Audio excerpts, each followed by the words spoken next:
Welcome to the deep dive. We sift through the most impactful research in language acquisition, really aiming to give you a clear, efficient path to fluency. Our mission today is pretty foundational. We're digging into that core debate, the one that's really shaped modern language teaching. It's all about the relationship between consumption, what we call input, and production, or output. Yeah, this is arguably the most critical conflict in the field. It often gets framed as, Krashen versus Swain. So on one side, you've got Stephen Krashen and his incredibly influential model. He argues that comprehensible input, CI, isn't just necessary for acquiring a language. Yeah. He actually argues it's sufficient. Sufficient, meaning if you just listen and read enough understandable stuff, speaking will just happen. That's the core of his claim, essentially, that if you understand enough, the ability to produce language, including speaking, will naturally emerge from that understanding. Okay. And then the counter-arguments, often linked to Merrill Swain, right? Exactly. Swain and others really emphasize the crucial and maybe unique function of comprehensible output, COCO. Their point is that simply listening and reading, well, no matter how much you do it, it might not get you all the way there on its own. It won't build certain specific skills you need for actual production. Precisely. So for you, the learner, listening in, look, we aren't here today to pick a winner in some academic debate. Our goal is really synthesis. We want to unpack the mechanisms behind both these big ideas, input and output, and give you a clear, actionable game plan.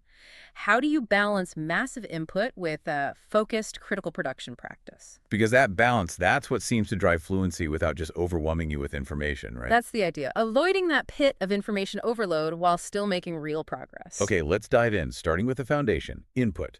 But before we even get to the famous air plus $1, we really need to establish Krashen's core distinction, acquisition versus learning.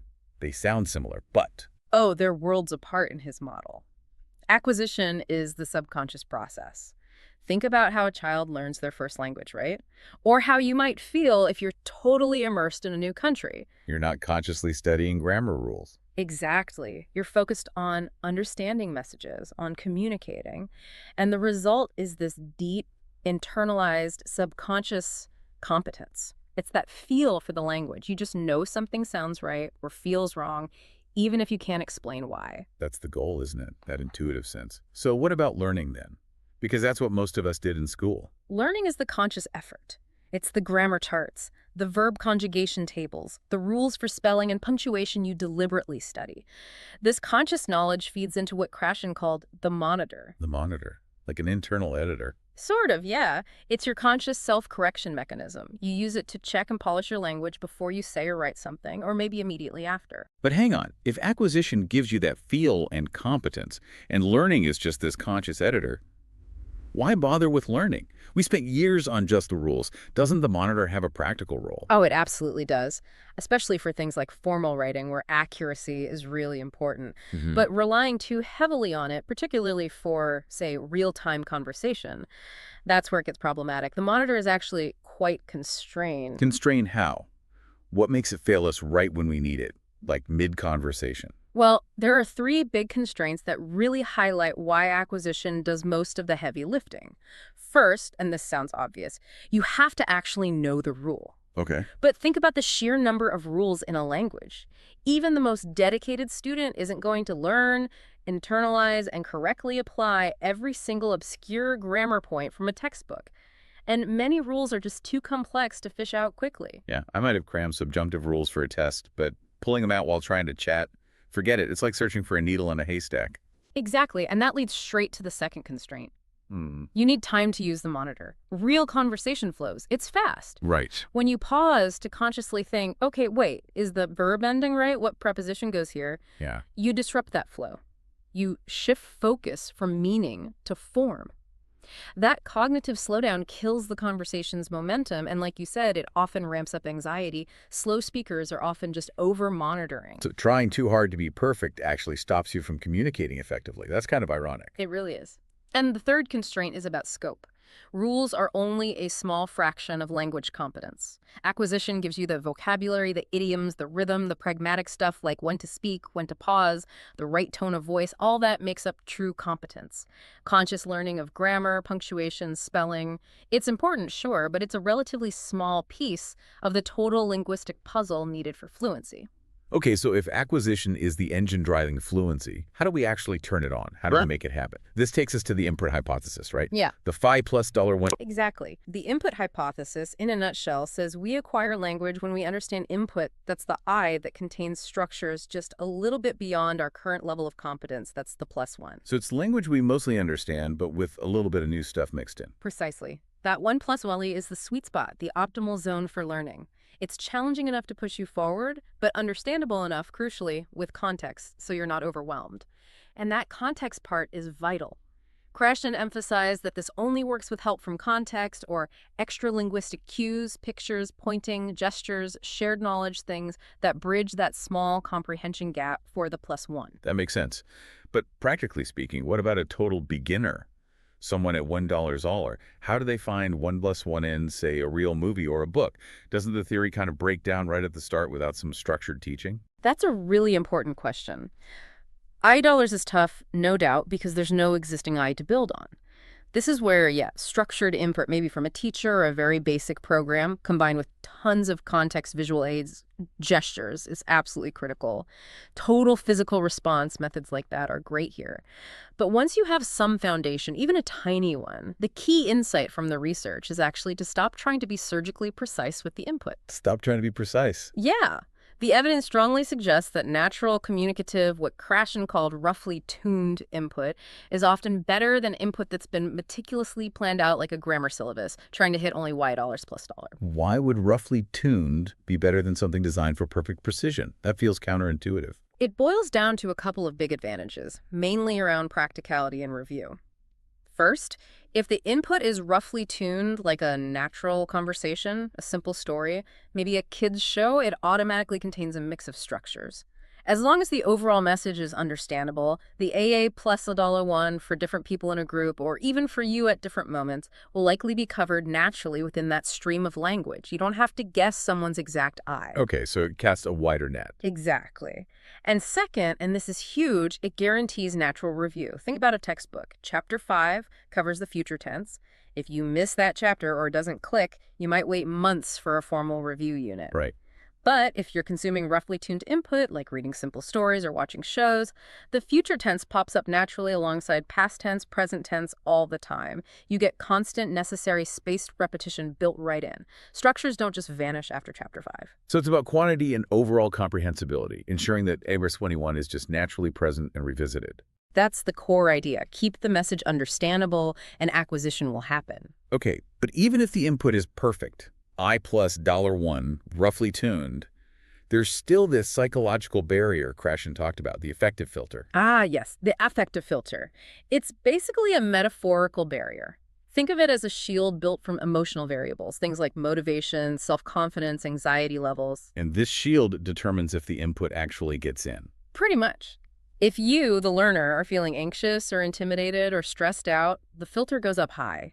And no matter how perfectly comprehensible that input is, it just gets blocked. It can't reach the language acquisition parts of your brain. It's like having static jamming a radio signal. So lowering that filter is just as important as getting the input right. Practically, what works? How do we lower it? Especially for beginners who are often anxious. The single most powerful strategy, emphasized again and again in the research, is allowing for a silent period. Meaning, not forcing people to speak. Exactly. Never expect or force a student or yourself to speak before they feel ready, before they've absorbed enough comprehensible input for their individual needs.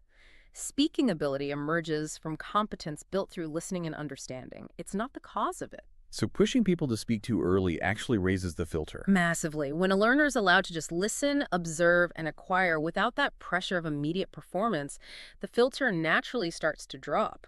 Comfort is key. And beyond that, any teacher or even the language partner needs to be aware of external pressures too. What's going on in the learner's life? Stress from work, home life. These things heavily influence the filter. The learning environment needs to feel safe and low stakes. It really shifts the focus from judging performance to creating comfort. Okay, let's look at the evidence. You mentioned input is so powerful it can even drive output skills. Tell us about those input-only studies. They sound fascinating. Yeah, decades of research back this up. We see really strong links between just reading for pleasure and overall language ability. Things like vocabulary growth, better spelling, even improvements in writing style. Reading is fantastic for bridging that gap between the common words you use every day and the less frequent, more academic vocabulary you need for more sophisticated expression. And the numbers on vocabulary gained from reading alone are pretty staggering. They really are. On average, just reading one novel can potentially teach you somewhere between 300 to 500 new words, purely from figuring out the meaning from the context. But maybe the most compelling evidence comes from studies directly comparing different learning groups. Like the Russian study you mentioned. Exactly. Imagine two groups learning Russian for, say, 100 hours. Group 1, the input-only group, SI, spends all 100 hours just reading really comprehensible graphic novels and listening to simple, understandable dialogues, pure input. Group 2, the input-output group, SO, splits their time. 50 hours doing the same kind of reading and listening, but the other 50 hours doing explicit grammar drills, verb conjugations, and structured speaking practice. Okay, so the traditional approach would definitely bet on the second group, the SO group, being much better at actually speaking Russian afterwards. You'd think so, wouldn't you? But the research findings were striking. When they tested both groups, the input-only group, SI, actually performed better than the SO group on tasks testing interpretation, reading, and listening comprehension. Better. Okay, that makes sense. They had more practice. But here's the kicker. The SI group performed equally well on the production tasks, speaking and writing, as the SO group. Wait, equally well, even though they spent 0 hours practicing speaking or writing drills. Exactly. No explicit output practice, yet they could produce language just as effectively as the group that spent half their time specifically drilling output. This is powerful support for the idea that sufficient input builds the underlying competence, the language system in your head, that enables output to happen. Wow. Okay, that really lands. It suggests that investing an hour in, say, comprehensible reading isn't just helping my reading skill, it's also building the foundation for my future speaking ability. It confirms that competence is the real engine. The question then becomes, okay, how do we make that input as effective and, well, comprehensible as possible? Maximize the quality of that massive input. Which brings us to specific techniques. How do we make input hyper-comprehensible, especially early on? One really effective technique, particularly in classrooms but adaptable for self-study, is movie talk. Movie talk. Yeah, you play a real movie clip or even a short film, but with the sound muted. Then an instructor, or you could try narrating to yourself, provides highly comprehensible narration and dialogue describing what's happening, pointing out objects, explaining actions as they occur on screen. So you're directly linking the words to the visual action in real time, providing that crucial context. Precisely. It massively increases the link between words and visible reference. To put some numbers on it, one study found that in a typical movie script, maybe only about 2 words per minute actually refer to something you can clearly see on screen. Not many. No.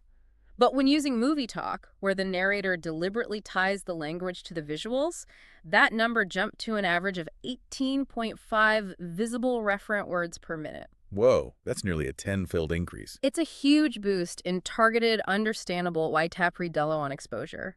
It basically drills vocabulary linked to visuals directly into your memory. It turns passive viewing into really active acquisition fuel. That's incredibly powerful. What's another core technique for maximizing input? Extensive reading. This isn't about slowly deciphering difficult text. It's about reading large volumes of material that is deliberately easy and familiar. Easy. Like really easy. Yes. The guideline is often no more than about 2 unfamiliar words per 100 words of text. If you're constantly stopping to look things up in a dictionary, you've shifted from subconscious acquisition back into conscious, deliberate study, and that can raise the affective filter again. Right, it becomes a chore. So the goal is sheer volume and flow over difficulty. Yeah. How should you manage that? What kind of ratio of easy versus slightly harder? A common recommendation is to aim for reading a substantial amount, maybe roughly a book a week if possible, but structure your reading time. Spend maybe 2/3 of your reading time on material that's right in that sweet spot, mostly known, just a few new words to steadily build your knowledge. Then dedicate the other 1/3 of your time to reading material that's very easy, stuff you already know well. This isn't primarily for learning new things, but specifically for fluency development. Fluency development. How does reading super easy stuff build fluency? It increases your reading speed and automaticity. You process the language faster. without mentally translating. It helps the language patterns become second nature, solidifying the rhythm and flow. Okay, you've built a really strong case for input as the bedrock. It builds competence, drives comprehension, and those studies even suggest it can lead to output ability equal to those who practiced output. So, why do we need to bother with focused output practice at all? This feels like the core challenge to Krashen saying input is sufficient. Exactly. And this is where researchers like Merrill Swain step in with critical counterpoints. While competence built by input is absolutely the engine, it doesn't automatically guarantee you'll be proficient in all four skills: listening, speaking, reading, and writing. The research is pretty overwhelming on this. These four skills show a surprisingly high degree of independence. Meaning being a great reader doesn't automatically make you a great speaker, even in the same language. Precisely that. You have to specifically practice the skill of speaking to become proficient at speaking. You have to practice writing to become proficient at writing. The strongest, kind of sad evidence for this is the phenomenon of passive bilinguals. Passive bilinguals. Yeah. These are often people, maybe second or third generation immigrants, who grew up hearing a heritage language, maybe from parents or grandparents. They've had potentially decades of comprehensible input. They can understand conversations almost perfectly, like a native speaker. Okay. But ask them to speak that language or write it. They often freeze up, struggle intensely, or sometimes can't produce much coherent language at all. Their input-based competence is sky high, but their output proficiency is very low because they simply never practiced producing the language. Wow. Okay, so what specific skill is missing? What does output practice train that even massive amounts of input don't? Input primarily trains recognition. You hear or read something and you recognize its meaning. Output, on the other hand, trains selection and assembly. The crucial skill that input alone doesn't really exercise is the ability to rapidly search your mental lexicon, choose the right words and structures, and assemble them coherently to express a novel thought, an idea you haven't just heard or read, but one originating in your own mind. You have to practice that conversion process from thought to articulated language. And that's the core of Swain's output hypothesis, right? What's the mechanism? How does actually trying to speak or write push learning forward in a way listening doesn't? Swain argued that output acts like a diagnostic tool for your language system. The very act of trying to produce language speaking or writing forces you to notice gaps in your knowledge. Notice gaps. Yeah, you go to say something and suddenly you realize, hang on, I don't actually know the word for that, or shoot, I'm totally unsure how to conjugate this verb right now. That moment of realizing what you can't do is incredibly powerful. It makes the gap salient. It flags a specific problem area. Exactly. Nativist theories also touch on this, the idea that learners are constantly forming subconscious hypotheses about how the language works based on the input they get. Output is where you actively test those hypotheses. When your attempted sentence fails or feels wrong, that failure forces your brain to register the specific gap, which then pushes you to seek out more input or clarification to fix that specific missing piece. It turns a vague feeling of uncertainty into a concrete learning need. So output might not be where you acquire the language initially, but it shines a spotlight on exactly what needs to be acquired or solidified. That's a key function, yes. Right. It has critical indirect benefits for acquisition. Another huge one is that speaking actively elicits more comprehensible input, often better tailored input, from your conversation partners. How does that work? Well, when you try to speak and maybe you make a mistake or you hesitate, what does your conversation partner usually do? They adjust their speech, maybe they rephrase things, maybe they gently correct you, or they ask clarifying questions. Right, they help you out. Exactly. That interaction provides you with highly relevant, perfectly timed $1+$1 input, directly addressing the specific difficulty revealed by your own production attempt. It's like getting a custom-made mini lesson based on your immediate needs. And it probably lowers the affective filter too, right? Because you're actively engaged, invested in the conversation. Absolutely. Real conversation usually means high personal involvement, focused attention, motivation to communicate. All things that tend to lower that psychological barrier and make you more receptive to the input you're getting back. Okay, let's talk about writing as output. You mentioned a surprising idea, that when learners are writing for practice, maybe their goal should be to make mistakes quickly. That sounds completely backwards. Shouldn't we aim for accuracy? In the self-study phase, particularly when focusing on getting ideas down, the argument is that speed and articulating your intended meaning can trump initial accuracy. The goal is to get your thoughts out. If you hit a wall, you don't know a word, you're unsure about a grammar structure, don't agonize. Immediately reach for a tool like Google Translate or DeepL. Just look it up right away. Yes. Find the precise word or construction you needed to express your idea. Why? Because that process creates incredibly memorable input. Think about it. You were invested in saying something specific. I wanted to say X. You realized I could only manage Y. Then you immediately got the correct form. The right way is Z. That correction is high stakes, perfectly relevant, Y plus $1, tied directly to your own communicative effort. It sticks. That makes sense. It's input customized by your own output failure. Yeah. So where do you get that crucial correction, especially for writing? Well, free language exchange communities can be helpful, certainly, but many really successful learners find great value in using affordable private tutors, maybe through platforms like italki. For correction specifically. Yeah, you can hire tutors relatively cheaply just to correct your written assignments. They can show you exactly how a native speaker would phrase the complex ideas you were wrestling with. Getting that personalized, targeted feedback is incredibly valuable for closing those gaps your output revealed. Now, shifting gears slightly within output. Yeah. Pronunciation. This feels critical. If I learn a word perfectly from reading, I know its meaning, its spelling, but I mentally pronounce it wrong. Is that actually harmful? It can be, significantly. You risk creating what some call the broken word problem. Broken word. If your main exposure to a word is written, and you assign an incorrect or even just an approximate pronunciation in your head, that's the sound file. Your brain links to that word's meaning. Later, when you hear that word spoken rapidly, naturally, by a native speaker, your brain might not recognize it. The incoming sound doesn't match the broken sound file you stored. It registers as a completely new, unknown word, even though you know the word in print. It massively hinders listening comprehension. Wow. So getting pronunciation right isn't just about sounding good when I speak, it's crucial for understanding others. It's absolutely vital for input processing. That's why the sources strongly recommend prioritizing early phonology training. Don't leave it to last. Why? Because as adults, our brains are already wired to filter sounds based on our native language. We tend to ignore subtle differences between foreign sounds if those distinctions don't matter in our own language. You have to consciously, deliberately work to rewire your auditory perception. Rewire your brain. How do you even do that? The classic tool is using minimal pairs. These are pairs of words in the target language that differ by only a single sound, like in English, maybe ship and sheep, or lip and leap. Okay. By listening to these pairs side by side, repeatedly and actively training yourself to hear the difference, you force your brain to pay attention to the acoustic details it was previously ignoring. You literally build new neural pathways to recognize sounds that used to just blend together. So you train your ears first. And then how do you make the jump to actually making those sounds correctly yourself? You have to demystify the physical mechanics. Don't just vaguely try to imitate. Use resources like the International Phonetic Alphabet, IPA. It looks complex, but it's just a precise symbol for each sound. And watch videos. Exactly. Use instructional videos, often on YouTube, that show you exactly what your tongue, lips, jaw, and vocal cords need to be doing. For instance, that tricky French U sound, like in two.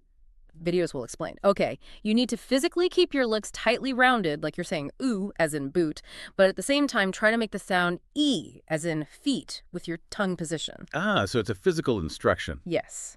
It turns an abstract, difficult sound into a concrete set of mechanical actions. Your memory then stores the action, not just a vague sound, making it much easier to recall and execute later when you're trying to speak. Okay, this has been incredibly helpful. We've seen the undeniable power of massive input for building confidence and the critical role of output for diagnosing gaps, testing hypotheses, and driving skill-specific proficiency. So the big question, how do we actually structure our learning time? How do we balance these demands effectively? What does the game plan look like? The consensus really points towards a balanced approach, but maybe not a simple 50-50 split. It's often framed around dividing your language learning activities into 4 balanced strands. And importantly, conscious, deliberate study, the learning part, should probably take up no more than about 1/4 of your total time. Only 1/4 for grammar rules and flashcards. Okay, walk us through these 4 strands. What dominates? 1, meaning focused input, MFI. This is the absolute foundation, the acquisition engine we talked about. This is where most of your time should probably go, especially earlier on. It's extensive reading, listening to podcasts, watching TV shows, anything where your primary goal is understanding the message. This builds that subconscious competence. Okay, makes sense. Input first. What's next? 2, meaning focused output, MFO. This is where you actively use the language to convey your own meaning. It's practicing speaking, doing quick writing exercises, engaging in conversations. The key here is communication, not necessarily perfect accuracy, making mistakes quickly and getting them corrected like we discussed. So MFI builds a library, MFO practices checking books out and discussing them. What's strand 3? 3. Fluency development, FD. This strand is specifically dedicated to increasing your speed and automaticity and using what you already know, making the language flow more easily both in reception and production. Okay, speed and smoothness. And last one, 4. Language-focused learning, LFL. This is the smallest strand, that roughly 25%. This is where you do the conscious, deliberate work, studying specific grammar rules, focusing on spelling, using spaced repetition systems, SRS, for vocabulary. This is explicitly training your monitor. Got it. 4 strands: input for meaning, output for meaning, fluency development, and focused language study. Let's circle back to meaning-focused output, MLFO. Besides talking to a tutor, what are some concrete activities someone can do on their own to practice that selection and assembly skill? Good question. Journaling is a great one, just writing regularly about your day or your thoughts, focusing on getting the ideas out. Short, timed writing exercises can work too. Another really powerful technique, kind of bridging input and output, is shadowing. Shadowing? Yeah. You listen to a short clip of native speech, maybe a line from a movie, a bit of podcast dialogue. You listen, then immediately try to repeat it back, mimicking the pronunciation, the rhythm, the intonation, the speed as exactly as possible. Ah, so you're not creating your own sentences, but you're intensely practicing the physical production and flow. Exactly. It's fantastic practice for the mechanics of speaking, building fluency without the cognitive load of generating novel sentences at the same time. And for fluency development, FD, you mentioned repeated exposure to easy material. How does that work in practice, just rereading the same thing? Pretty much. The goal is to process familiar language so quickly and effortlessly that it becomes automatic. So you might take one short story, one dialogue, maybe one podcast episode segment, and listen to it or read it every day for a whole week. The same thing over and over. Yes. By the 3rd or 4th time, you'll notice your processing speed increases dramatically. You stop mentally translating. You start absorbing the rhythm, the stress patterns, the natural collocations. It really helps cement those patterns.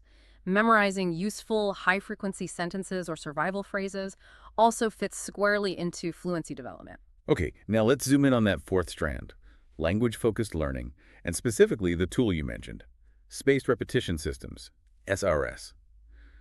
Why are they considered such a game changer, the most effective weapon against forgetting? It really comes down to neurological efficiency. Forgetting isn't linear. We forget things fastest right after we learn them, and then the rate slows down. SRS algorithms are designed to perfectly exploit this forgetting curve.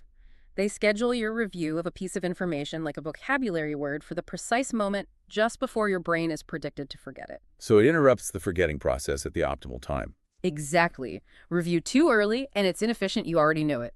Review too late, and you've forgotten it, meaning you have to essentially relearn it from scratch. SRS aims for that sweet spot of desirable difficulty to maximize retention with the absolute minimum number of reviews over time. But you stressed earlier, and the sources emphasize this, that just downloading a huge pre-made Anki deck or memorized course isn't the magic bullet. Why is the process of making your own flashcards, the DIY approach, so crucial? It taps into how memory actually works. Our brains are ruthless filters. They prioritize information that seems personally relevant or information that we've processed deeply. Pre-made cards are often abstract, generic, lacking personal connection. They're easily filtered out as not important. They feel forgettable. They often are. But when you engage in the DIY deck building process yourself, maybe starting with that core list of 625 basic words, then finding your own pictures that resonate with you, writing your own example sentences based on your life or interests, you're doing deep cognitive work during creation. You're forcing your brain to engage with the material meaningfully. Remember, flashcards are best used to remind you of an original learning experience, not to create that experience from scratch. The effort you put into crafting that perfect memorable card for dog with a picture of your dog, that effort, is what initially encodes the memory, long before the SRS algorithm even starts scheduling reviews. So the creation is the first and maybe most important repetition. In many ways, yes. And then, when you actually use the SRS, there's another critical element: recall versus review. Just passively looking at a list of words and their translations feels easy, but it creates an illusion of competence. Right, familiarity isn't the same as knowing. Exactly. SRS forces recall. You see the prompt, or AG, the English word, and you have to actively strain to retrieve the target language word from your memory. That effortful retrieval, that desirable difficulty, is what actually strengthens the neural pathway for that memory. Research suggests testing yourself like this is far more effective for long-term retention than simply rereading, maybe up to 5 times more effective. Wow, 5 to 1. And the SRS just automates the optimal timing for that effortful recall. Precisely. Research suggests the best time to practice retrieving something is about 10–20% of the time horizon you want to remember it for. SRS handles all that complex scheduling, so you can just focus on the recall itself. Okay, let's tackle the beast. Grammar. For so many learners, this is the most dreaded part of that language-focused learning strand. How do you suggest approaching something complex like, I don't know, German noun genders or Russian cases without just feeling completely paralyzed? The key, I think, is adopting what you might call the grammar attitude. It's about maximizing fun and minimizing the feeling of slog. You have to approach it fearlessly, almost playfully. If a grammar point is confusing, and many will be, the immediate goal isn't perfect. Instant clarity. It's about returning to it, engaging with it again and again until it shifts from being totally impossible to just kind of confusing. Eventually, as your overall acquired competence grows from input, the confusing points start to click into place. So embrace the confusion, don't run from it. Make friends with it, almost. How do we turn the grammar book itself from an enemy into an ally?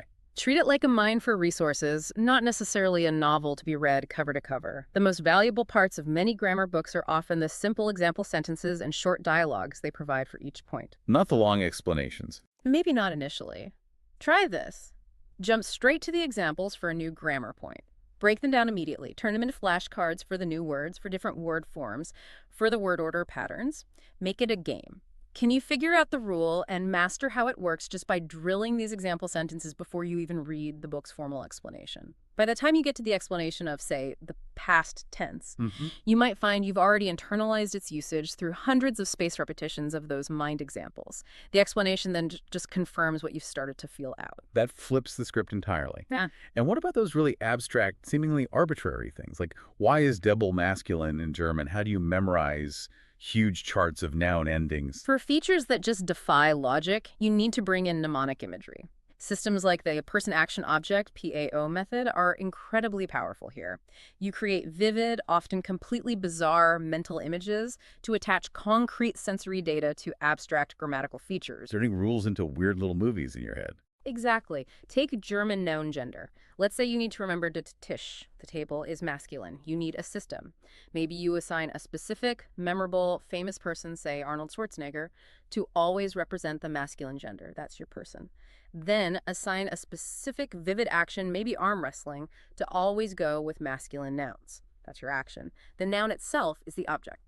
So, to remember Der Tisch is masculine, you vividly imagine Arnold Schwarzenegger furiously arm wrestling a small wooden table.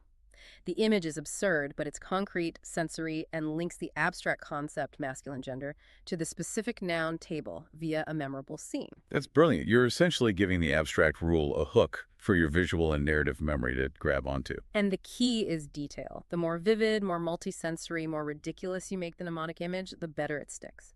The paradox is, adding more detail to the image actually makes the core information easier to remember because it makes the encoding experience richer and more distinct. Okay, final stretch.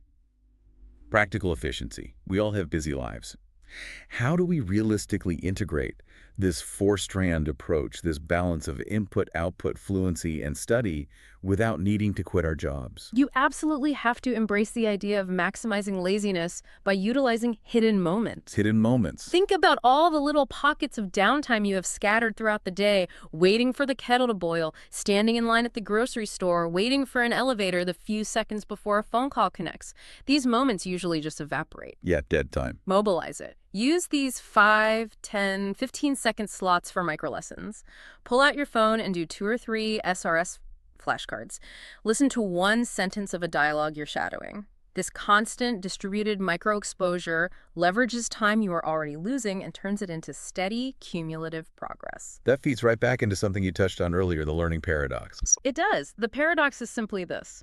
The more you learn about something, the intricate details of how a sound is physically produced, the etymology or history of a word, the complex mechanical rule behind a grammar pattern, the easier you will ultimately find it to remember and use that thing. even though learning the details feels like more work up front. Exactly. Taking the time to really understand the tongue position for an L sound using the IPA feels cumbersome at first. It seems slower than just trying to imitate.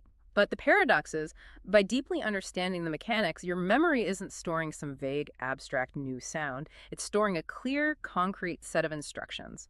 That detailed encoding makes the long-term memory much more robust, much easier to retrieve accurately later on.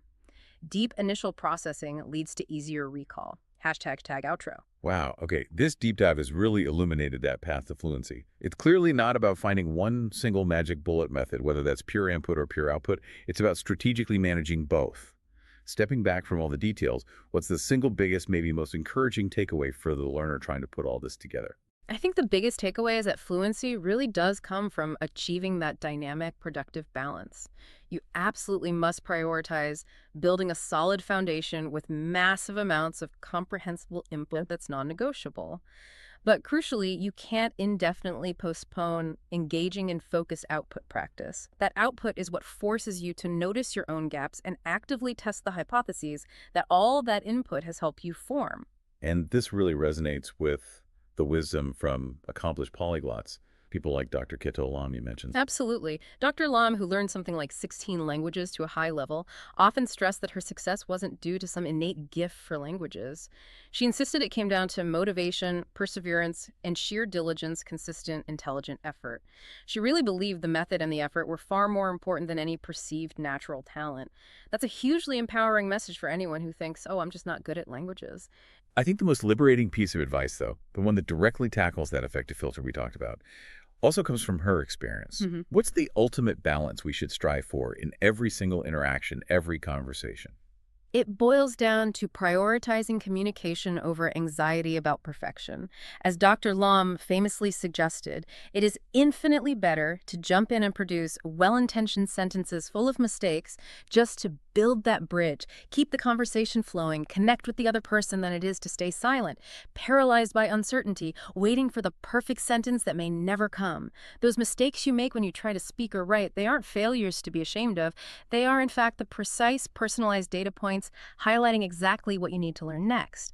They are the fuel for acquisition. So don't fear the mistake, embrace it, learn from it, and use it to accelerate your journey.